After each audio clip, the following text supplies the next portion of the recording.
这一节呢，我们来了解一下在 Windows Vista 或者是 Windows 7操作系统下面呢，使用电脑内建的音效卡来做音讯的录制。我们在做示范的时候呢，使用 Windows 7这个操作系统。另外呢，我们要使用电脑上内建的麦克风来做示范的录制。首先来打开喜好设定的面板，然后选择音效卡界面。一共有3种驱动模式可以选择 Wave、NSIO 和 Wave-RT。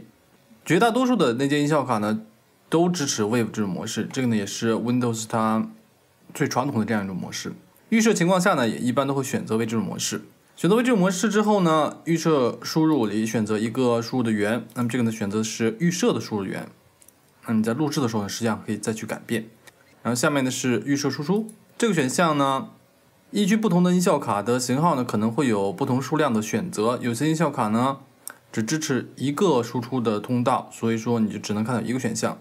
有的音效卡呢支持多个输出通路，所以就会有多个选择。在这地方呢选择的时候，通常情况下选择带有喇叭的这个选项就可以了。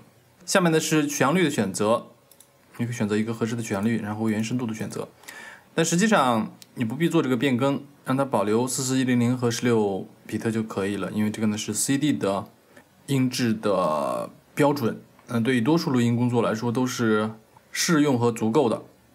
好了，我们先选择为 Wave 这种模式，来看一下，点击确定。然后呢，使用一个音讯轨来录制。如果没有音讯轨的话，点击轨道来添加一个音讯轨道。把这个先调整到中间的位置。然后呢，把你的播放线呢放置到需要开始录制的位置。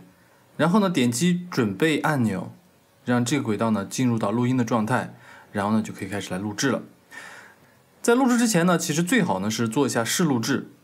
点击独奏按钮，只录制这一轨道，然后点击录音按钮来录制。开始录制之后呢，对着你的麦克风进行演唱或者是说话，你可以看到就会出现录制出来的这种结果。这个结果呢是非常非常糟糕的这样一个结果，因为它的音量太小了。我们可以对比一下我们从素材库里面拖出来的这样的 loop， 它的音量，这个音量是很大的这样一个音量，但是我目前录的这个音量非常非常的小。你在录制的时候呢，一定要确保你录音的结果呢有足够大的音量，来保证在两端或中间呢空白的区域呢有尽可能小的背景噪音。所以在这种情况下呢，你需要重新调整你的录音的音量。我们再来看一下准备按钮，然后把它先删除掉，然后呢把它的音量，录制的音量呢调大一些。OK， 再来一次。现在我们再来对着麦克风来说话，你会发现录制的音量就明显变大了很多。如果你在录音的时候发现，就算把这个拉杆放到头，录制的音量呢依然很小很小的话，你需要点击这个按钮，右键点击，选择录音装置。打开这个界面之后呢，你会看到你的录音装置里面有个叫麦克风的这样一个选项，双击它，打开麦克风的控制面板，然后切换到等级。在麦克风增量里有一个增量的选择，有可能它是处于0的位置。如果音量过小的话，你就可以把它推起来，推到放大10分贝，或者是放大20分贝。在做这个选择的时候呢，一定要小心，因为20分贝的放大量呢还是比较大的一个量。OK， 在你选择好之后，稍等一下，我们还是把它切换为10分贝。选择好之后呢，点击确定，点击确定，再重新来录制，看一看录制的音量是否合适。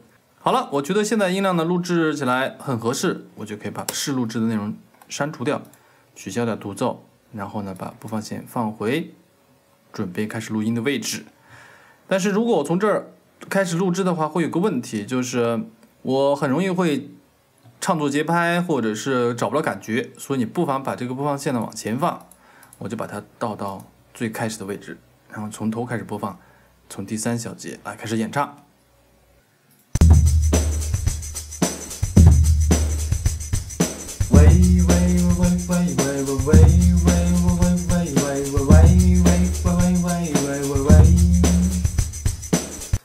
OK， 录制结束之后呢，我们来听一下。如果你对录制结果呢非常满意，就可以保留下来。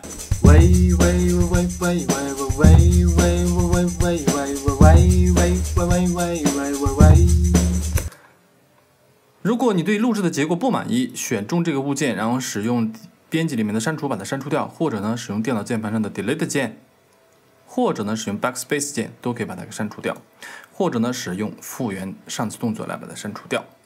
好了，我们再录一轨，我们点击准备按钮，切换到下一个轨道，还是一样，你需要来检查一下你的录音的音量，然后呢再开始来录制。我们录制内容呢还是跟上面一遍呢是完全相同的，不过等一会儿我们处理的时候呢做一点点其他的处理。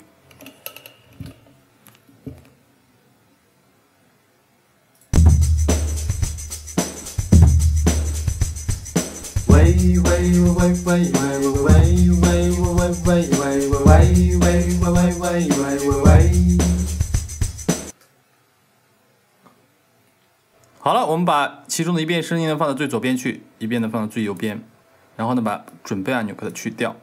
好了，我们来听一下。